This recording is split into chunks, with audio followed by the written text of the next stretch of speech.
കോഴിക്കോട് ജില്ലയിൽ പോളിംഗ് പൊതുവെ സമാധാനപരമായിരുന്നു. 2020-നേക്കാൾ കുറവ് പോളിംഗാണ് ഇത്തവണ രേഖപ്പെടുത്തിയത്. രാമനാട്ടുകരയിൽ കള്ളവോട്ട് പരാതി ഉയർന്നു. അതേസമയം തികഞ്ഞ ആത്മവിശ്വാസത്തിലാണ് മുന്നണികൾ.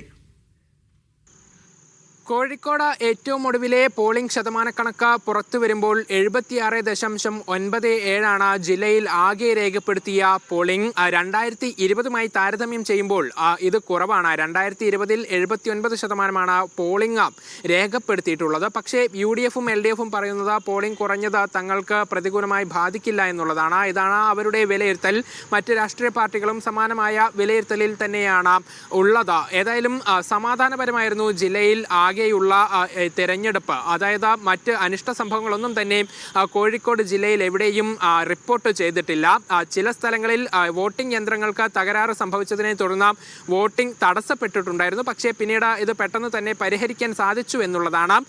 ചില സ്ഥലങ്ങളിൽ മാത്രമാണ് ഇത് കാരണം 6 മണിക്ക് ശേഷവും വോട്ടിംഗ് നീണ്ടുപോയത്. പക്ഷേ പെട്ടെന്ന് തന്നെ ഇത് പൂർത്തിയാക്കാൻ സാധിച്ചു എന്നുള്ളതും അധികൃതർ പറയുന്നുണ്ട്.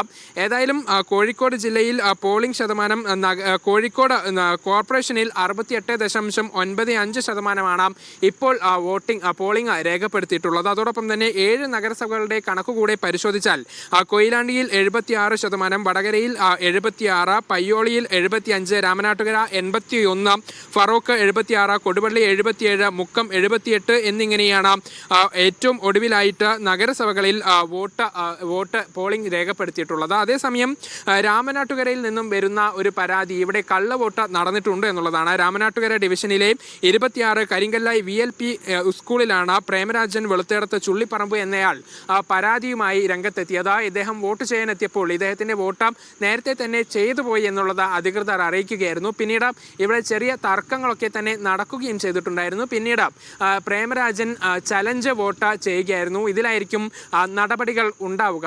ഏതായാലും ഇനി കൂട്ടിക്കിഴിക്കലിന്റെ സമയമാണ്.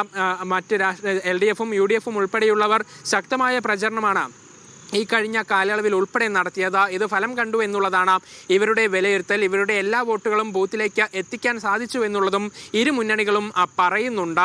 നാളെ ഇതുമായി ബന്ധപ്പെട്ട വിലയിരുത്തലുകളായിരിക്കും ഇവർ നടത്തുക. വലിയ പ്രതീക്ഷകളാണ് ഇരുവരും പങ്കുവെക്കുകയും ചെയ്യുന്നത്. മറ്റന്നാൾ കൗണ്ടിങ്ങിന് മുൻപ് തന്നെ ഈ വിലയിരുത്തലുകൾ തന്നെ പൂർത്തിയാക്കുകയും ചെയ്യും.